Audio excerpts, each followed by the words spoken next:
You ever start playing some Warzone, maybe hit Verdansk, Rebirth, then all of a sudden you get this feeling that, hey, I'm Britney Spears, circa 2007, trying to go out, do a little shopping with my friends. Then you turn your head, head into the buy station, and notice 842 HDRs glinting at you like the paparazzi trying to catch you doing a nip slip. Well, welcome to the long-range meta in Warzone right now. Let's take a look at what you can use other than that HDR that is still going to be viable meta for you to compete in the long range. Of course, we will look at the HDR first, give you a couple of quick builds because you do need to be meta with that if you want to compete. So, like we were talking off the top, the HDR is the absolute meta right now because of that infinite one-shot headshot range. You hit the head, you get the kill. It's that simple. Got a couple of builds for you here if you want to compete with that long-range sniper meta right now.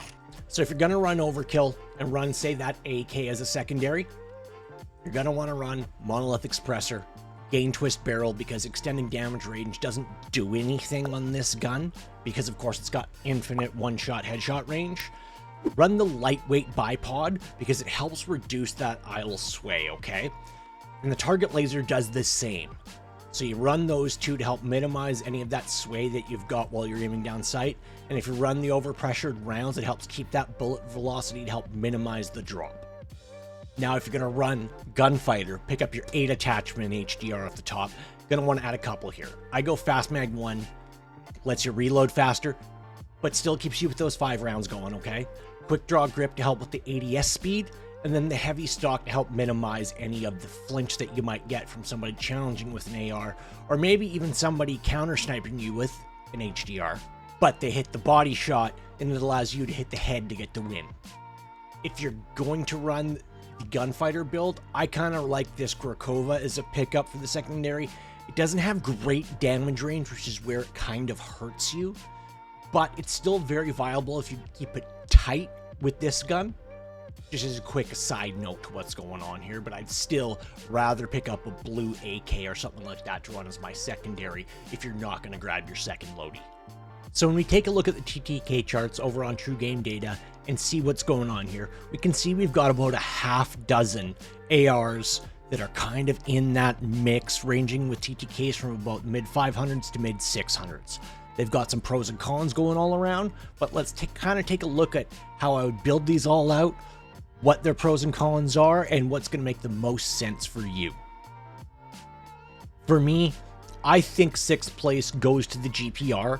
Even though seeing that TTK being in that 3rd place, I just think that it doesn't pack quite enough of a punch, and it bleeds through some ammo pretty quick. It was one of my favorites in Season 2, but I find that it just is in that weird kind of mid-ground there of, do I use the monolithic or do I use the compensator for the recoil? And I find that without the monolithic, the bullet velocity and range suffers too much with the compensator for the recoil, so it just makes it not quite in that top tier. So for that reason, I'm putting it in 6th. Build is pretty straightforward with all of these guys. Your optic, monolithic, reinforced, vertical. I think for this one, biggest mag makes the most sense. If you can control the recoil with the monolithic, its bullet velocity is right in line with the AMAX Grau, with the Cypher, and it's got a good damage range and hits pretty well. But if you need help with the compensator, you lose so much damage range and bullet velocity that I think that's kind of where it takes it out, is just that bit of a usability. It's not quite as devastating as the AK, so if you're higher skill, the AK makes more sense. If you need a little more help with the recoil, I think you're better off with the AMAX or the Kilo. So I think it's kind of why it's in that bit of a middle ground, but still a fun alternate something else to use, given you wanting to mix it up a bit, and still a very solid gun to use for sure. Coming in 5th place, for me, right now, is the meta from the end of Season 2, the Cypher. They did get a buff between Season 2 and Season 3. It just happens that the new guns were a little better, but this is still very usable. Still got wonderful handling, minimal recoil. The addition of the monolithic suppressor actually makes it even better than it was, beyond just the changes they gave it to damage and handling between the two seasons. Build hasn't really changed too much between Season 2 and Season 3. The only change I would make from my previous recommendation, again, your whatever optic works for you, is we used to run the compensator on here, but now, with the addition of the monolithic, you pick up 200 meters per second of bullet velocity, and again, another dozen meters in that first damage range, and I think the recoil is still manageable on the Cypher with this addition. So I think going that, reinforced barrel again for me, vertical foregrip, extended mag 2, you've got yourself a nice beam, especially if you don't have some of the newer guns leveled up and you don't want to do that just yet, or you're just looking for something a little different than the same AMAX Kilo HDR Grau that you've been running for the first few weeks of Verdansk.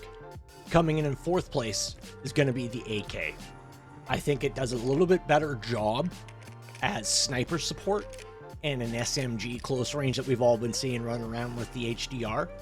But if you're a higher skilled player, because this does have a lot more bounce and a lot more recoil than these other options, it does have the fastest TTK from that chart we were looking at earlier over on True Game Data. So if you can control it, it's great. But that higher recoil, and it actually has the lowest bullet velocity by quite a bit, does make it a little more difficult to use in a higher skill weapon.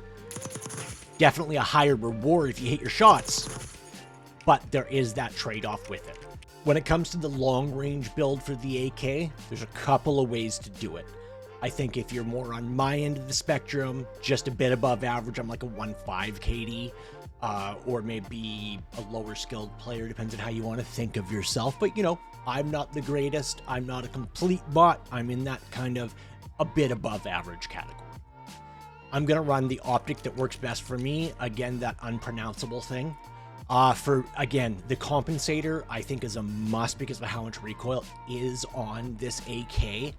And for me, I think I can't justify using the barrel for any bullet velocity or damage range improvements with how much bounce and recoil there is on the AK.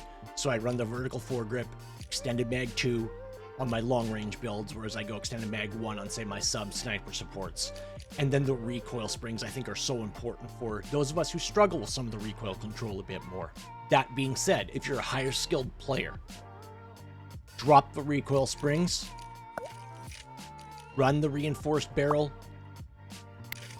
It'll pick you up a couple hundred meters per second of bullet velocity and extend your damage range out to a much more usable 52 meters. Okay? So if you are higher skilled, able to control the recoil without the recoil springs on this gun, do it, rock it.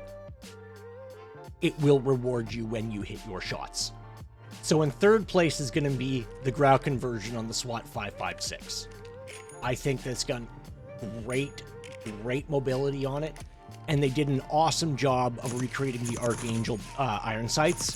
Yeah, in the end, they did do a little bit of it. I'm not a huge fan of what they've done on the back end here with how wide it is on your rear on the iron, but your front end actual aiming is great, and they've done a real excellent job of recreating that. So the build for the Grau is pretty kind of boxed in for you because of the conversion and what's available to you. Go with the monolithic, pick yourself up that damage range and bullet velocity for sure. I think the vertical foregrip makes the most sense just for controlling the horizontal bob, but when it comes to barrel, you can't do anything because of the Grau conversion, but that's what gets you that full auto Archangel barrel that we remember so fondly from MW19 Warzone 1. There's only the one choice really for full auto extended mag, ergonomic grip, and then the conversion kit is the fire mod itself. Now to me, 2nd place is my favorite from OG MW19, the Kilo. Okay? This gun has basically no recoil at that first little hop after initial fire, and the bullet velocity is so much better than the other guns we've got going here. There's a couple of different ways to build it out, but I just think this one just is so easy to peel people back. Doesn't pack quite as much a punch as the AMAX, but that no recoil makes it super easy for those of us just above average players to use, and I think puts it in the number 2 slot. Now, for the Kilo, I think, again, whatever optic works for you, that same unpronounceable optic for me is what I prefer. On here, though, the monolithic suppressor, definitely run this gun. One of the huge benefits of it is that 1530 bullet velocity that you get with this build makes this thing a beam, and you're able to peel people off of head glitches at huge distances. So easy to use. That little to no recoil and that bullet velocity makes it so easy to control and hit your shots. And again here, you could go to the gain twist and get up to almost 1800 bullet velocity. But again, shortening your damage range by 11-12 meters in that first range, I think just makes it not worth it to it, to me. I believe that having that first damage range extend out is worth more than that extra bullet velocity. Play with it yourself, though. Let me know what you think, and you play whichever way works best for you. Extended mag 2, and on here, on this one, on the Kilo, I'm going to run overpressured because of how little recoil it has. I'm not going to try and minimize that on this gun like I do on the AMAX or some of the other builds, because that overpressured gets you an additional 250 bullet velocity, so it's worth it to use it on this attachment to help compensate for that reinforced barrel loss that you had as opposed to the gain twist. But with the no recoil on the Kilo, this is how I balance all of that out. You get the fastest bullet velocity by a ton with any of these options. So to me, I think it's obvious the number 1 choice is the AMAX, okay? I just think that it's got the best combination of bullet velocity, damage range, and the second lowest TTK on this list we've got going right here. And you take a look at what we got going on, it shoots straight, it does not move a whole lot, and you're able to hit your shots and stay competitive and help beam that HDR off of some of those head glitches pretty easily. So for me, here's the build on the AMAX you're going to want to use. Whatever site you like, I like this, Volshinevsky, whatever you want to however pronounce that thing, okay? That's my favorite optic right now. I love it. You run what works best for you. I think on this one, you've got to run the compensator. Unlike a lot of these other options, you're going to end up running the monolithic suppressor. But for me, the AMAX just has more recoil than, say, the Kilo or the Grau. So you're not going to want to, handcuff yourself with that monolithic because the pros don't outweigh the cons. If you're a bit of a higher skilled player, it might be worth changing the compensator out for that monolithic suppressor for that extra damage range and bullet velocity. But I think for most of us, the compensator is the way to go. So for me, the choice for your barrel is the reinforced.